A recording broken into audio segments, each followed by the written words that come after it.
So hi guys, we are doing this video because out of my 3 million subscribers, almost 200,000 of them have demanded my point of view on my ownership experience and first ride impressions about my Hypermotard SP. Don't you think it's a little bit of an exaggeration? What? The zeros. Zeros? Who invented the zero? Aryabhat? Yep. Was he an Indian? Yep. So we Indians have a right to use the zeros whenever, however, wherever we want to. You want to know my net worth? Yep. Are you serious? Yep. The trivia is that his net worth is more than mine. Okay. Zeus's net worth is more than mine. Anyway, so jokes apart, out of my 30 subscribers, 2 of them asked for it and I owe it to them. Okay. Okay. About my first ride impressions, about the sexy, Hypermotard SP. Where is it? This is not the bike. Cut. So yeah, this bike. I was talking about this bike. The other one was my daughter's bike, and she will review it separately if you guys want. But yeah, the Ducati Hypermotard 950 SP 2022 version.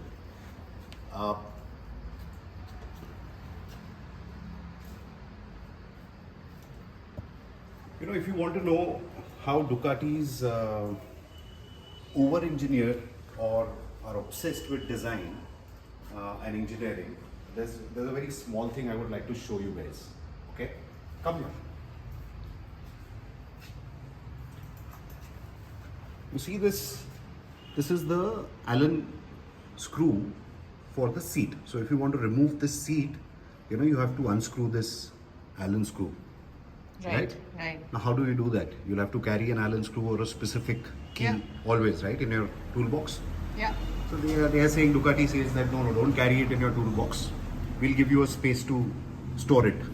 And this is where they've stored it. Oh wow. Right here. Yeah. So this is just behind the radiator, next to the lower fairing, right? So you remove the Allen screw from there, and that's how you remove the seat. Got it. Okay. So that's how obsessed Ducati engineers are with regards to engineering and design. They want to keep it extremely minimalistic, I believe, right? So that's why they must have done it. Okay, so let's come to the motorcycle.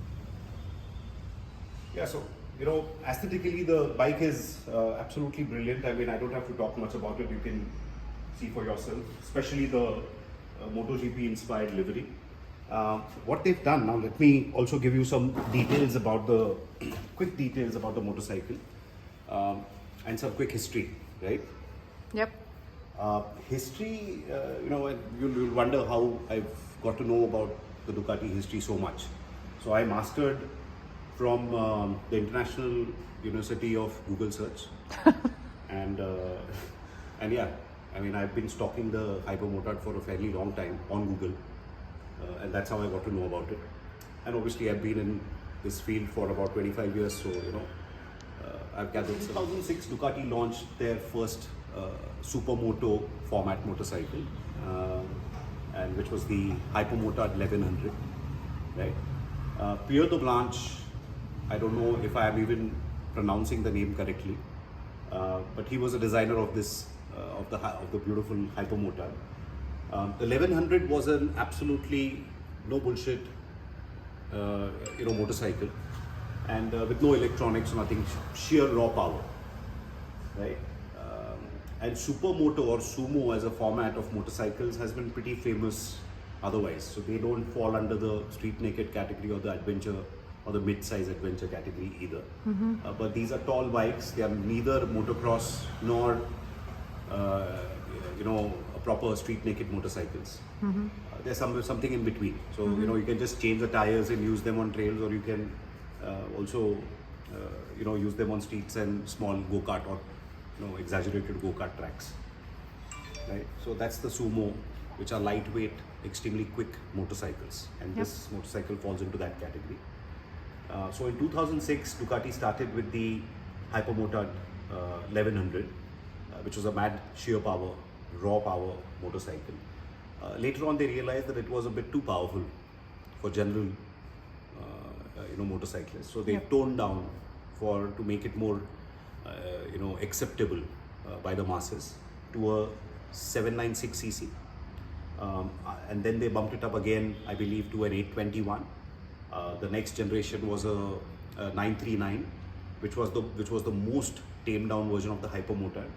And finally, they realized that somewhere in this entire evolution of the Hypermotard, the 1100 core charm was missing, and that's how they landed up bringing back the 937 completely retuned engine with the under the tail, under the seat twin exhaust cans design, right?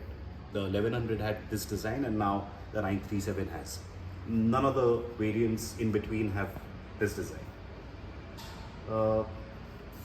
And what they've done is, this is a 937cc, the engine with 114 horsepower, torque, and most of the torque sits between 3000 to 8000 RPM. Right? In city, it can't get better than this. It's extremely nimble. It's extremely quick. It can go from 0 to 200 in just about 0.001 seconds, or 0 to, let me say, oh my god, in 0.001 seconds. It's that quick, and I'm not exaggerating. But yeah, it's got extremely wide handlebars, and it's a tall bike, yet very lean machine, and hence you can just flick it through tight narrow roads or spaces, even through the city traffic. The power helps you to accelerate and capture your space, and the nimbleness and flickability of this motorcycle helps you in handling it much smoother and better than any other motorcycle, right? On the highways, it's done fantastic. People might feel that I don't have a visor, the sitting position is pretty upright, there must be wind blast and all of that. Frankly speaking, I've done 3-digit numbers on this motorcycle. I haven't felt anything. If you're wearing good, snug, well-fitted riding gear, wind blast is not an issue. The top speeds that this bike does, and what I've seen on some other YouTube videos, is about 265 kilometers per hour plus. So highways also, it's pretty quick and pretty stable. It stays planted. It's got Öhlins suspension, which is called Swedish gold, by the way, the gold standard in suspension. Suspension can't get better than this. The brakes on this are Brembo, 4 into 2 into, so 4.32 you can say, because 2 pads and 4 pistons, Brembo master cylinders, calipers. It's again a gold standard in the industry. The SP comes with carbon fiber parts, so it's got the carbon fiber covers for the L-twin engine, the front mudguard, and Marchesini forged rims. So these are lighter rims compared to the stock alloys. These are again a signature standard kind of an equipment on most of the top variants of Ducatis. These are much lighter alloys, so the rotating mass is lesser, and hence it becomes easy for you to handle the machine even at high speeds. The chassis that you see have been redesigned. I think they've shed weight, not only in the engine, by the way, they've shed weight 1.5 kgs in the engine because they've used some titanium parts, and they've shed about, again, one or two odd kgs in the chassis. They've reduced the diameter of the chassis by about half an inch, is what I believe. And that's how the weight is much lighter compared to the predecessor, the 939. It sits at 174 kgs dry, and then you add about 20 more kgs for, let's say, the fuel. So it should be somewhere close to about 194 kilograms wet, curb weight, right? So for a 937cc, 114 horsepower, 194 kgs is the power to weight ratio. I mean, you can do your math. It's extremely fast and nimble. The seat height, the seating height of this motorcycle is 890 mm. So that seat height is basically your inner seam, right? This is the tallest that any motorcycle can get. Wow. When it comes to the seat height. The standard version of the Hypermotard 937 comes with, I believe, 870 mm seat height. And because this is SP and it's more oriented towards the track, they've given a flatter seat and a taller seat. But the beauty is that the seat is narrow, and hence it becomes extremely easy for even an average height guy or a girl to manage the motorcycle. And because it's light, I don't see any challenge in any average height. When I say average, the height in Asian continent, the average height in Asian continent should be around 5'7". I'm just taking a wild guess. Yeah, so if you want to see how it feels when I sit on the motorcycle, I'll have to take it off the stand, but let me just try and see if it is stable.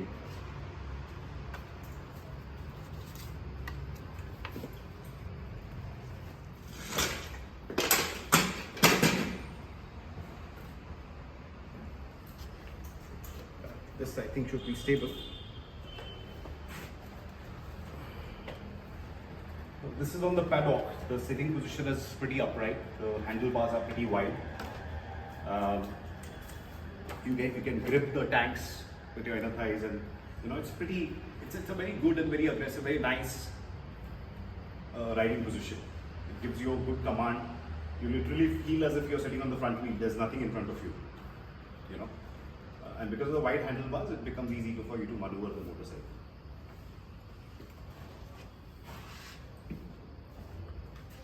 Now if you want to see, I'm 6 feet, and this is how I sit on the bike.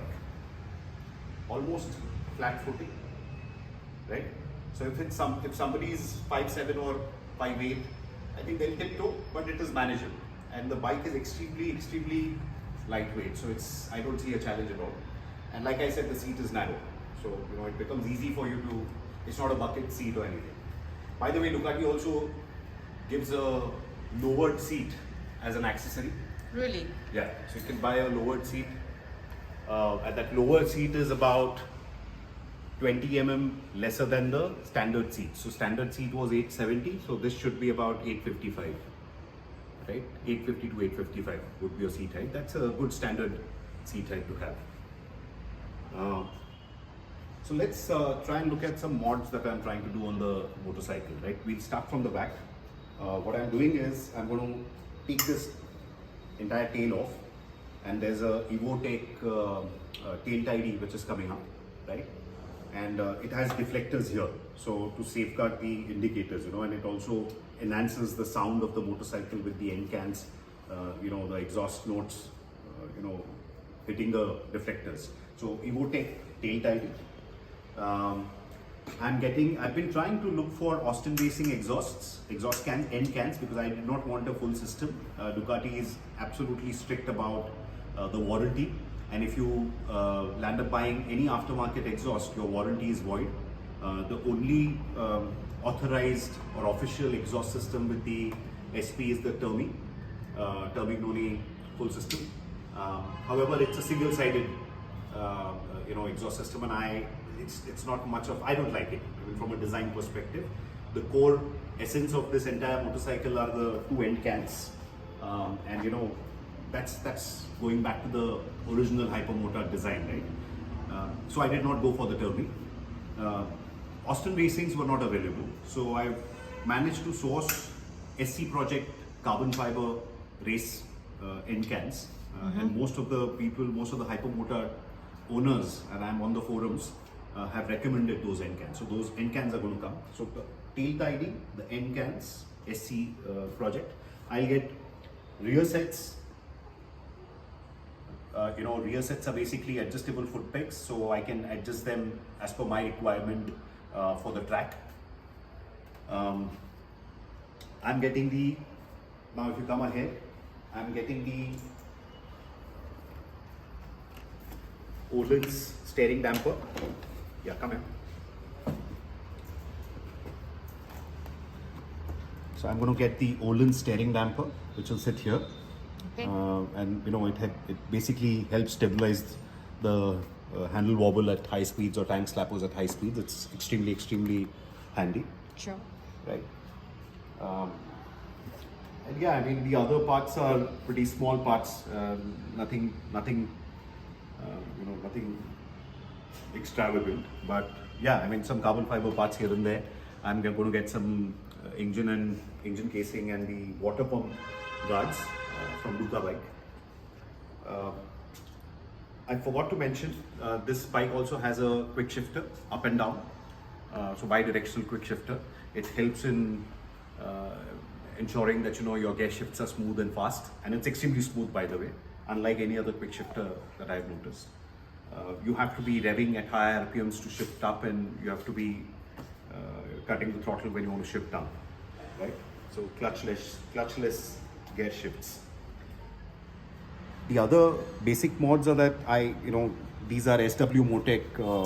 This is the SW Motec tank ring that I've fitted recently because you need some storage on the bike. Yeah, this is really good. Yeah, this is the SW Motec Quick Lock Pro Micro tank bag. It's extremely handy, if you ask me. It's just, you just throw it, it's magnetic, right? So you just throw it and it fits, Oh wow. That's it. And if you want to remove it, you just have to pull this and it comes out, right? So it's extremely handy. And the SW Motec Pro, tail bag, right? So this has also got decent amount of storage in it, and it can increase the storage. It's quite big. Yeah, it can increase the storage further by unzipping this. It comes up. So this is pretty good. Let me quickly show you guys the electronics on this machine, right? Come in.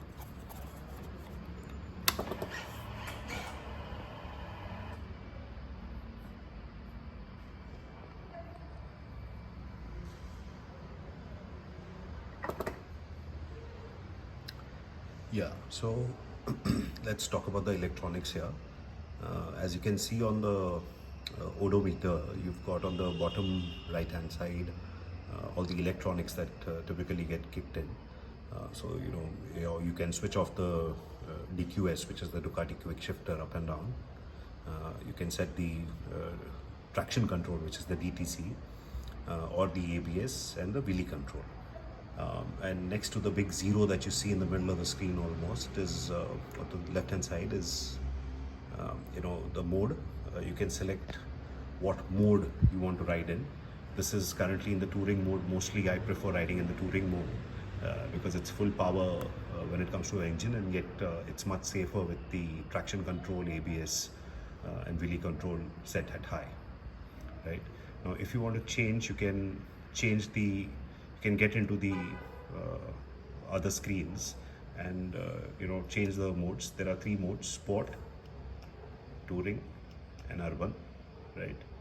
You can exit this, and if you want to go into changing each of those settings, you have to go into the settings menu. Right, once you press the knob there, which is the indicator cutoff switch, you get into the riding modes or pin code. You can set a pin code if you lose your key. There's a electronic lap timer. Then there's backlights, which you can modify as per your requirements. Date and clock, units, service, tire calibration, daytime running lights, turn indicators, other info, etc. Right. So let me quickly show you the engine settings. So if I go into the riding mode, and let's say if I want to modify the traction control and the wheelie control and the ABS, etc., in the touring mode of the bike, I select touring. Here, again, I've got options like engine. I can select the engine power, engine output. I can modify the traction control. I can modify ABS or the wheelie control and the quick shifter, right? So let's look at the engine part. So if I select engine, here you can see there are 3 modes: high, medium and low. And I don't know if you can see this clearly, but yeah. So here you can see engine is set at at medium right now. So that's full power. It's full power and smooth power delivery, right? I can select if I want dynamic, which is full power and dynamic power delivery. Let me go back to medium. Yeah, medium is this. In high, it is full power and dynamic, and in low, it is reduced power and smooth. Right? This is the engine. Now let me go back. Let's look at the traction control. In traction control, there are these levels where the higher you go, safer it is. So if you see with 8 as a level set, it goes to extreme traction control kicking in. So the bike will do the bike handling for you, right? Literally. Typically it is set at whatever medium or whatever when it comes to touring mode. So wet, road, and then track. Track would be 3 and below, right? So you can also switch off the traction control here to get some more spirited riding in play, right? Let me go out. Now if you look at ABS, similarly, you've got cornering ABS also. So they've got levels here. So currently it's set at road and safe and stable. You can tone it down to performance, or you can bring it down to track, which is one where your ABS is pretty much set at minimum levels. Unfortunately, you can't switch it off, but that's okay. I mean, at one level, it's not too intrusive anyway. Then the wheelie control. When you look at the wheelie control, again, there are these levels. Currently it is somewhere between performance and safe and stable, tilting more towards safe and stable. The lower you go, it goes towards performance, right? So, and this wheelie control, you can switch it off. So if you switch off this wheelie control, the bike will be popping wheelies at every gear shift and every time you gas it, right? It's a fun space to be in with wheelie control off. Then again with DQS, which is the quick shifter, you can switch it off or you can keep it on. Right, now if I go back, in sport mode, again similarly you can adjust your settings the way you want, or similar as with the urban mode, right? And you can go back to all default factory settings too. Yeah. If I exit and if I go to, let's say again,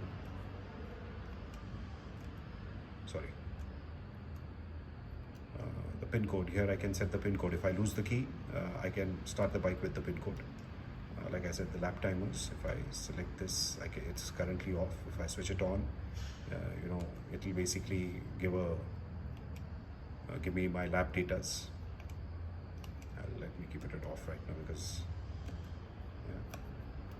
backlight, date and clock, units. Here I can select whether I want in speed, whether I want kilometers per hour or miles per hour or default, whatever.